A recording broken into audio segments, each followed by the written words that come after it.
সাইফুল্লাহ, কি অবস্থা? কন্ডে এই যে পাহাড়ের উপরে মাত্র উঠতেছি। ওই যে পাহাড়ের যে রাস্তাটা আছে না, ওসাড়া, এই যে ঘুরে ঘুরে ঘুরে ঘুরে উঠতেছি। এই যে ঘুরে ঘুরে উঠতেছি।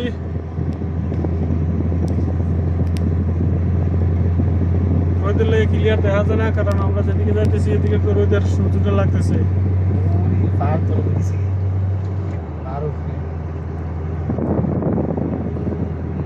এই যে পাহাড়ে উঠতেছি। কত মিনিট লাগে দেখি পাহাড়টা ভাইয়া উঠতে। 1-1.5 মিনিট লাগবে সম্ভবত। 50 সেকেন্ড খালাস। আর খালি উঠতাছি আমরা, উঠতেছি, এই যে উঠতেছি, খালি উঠতেছি।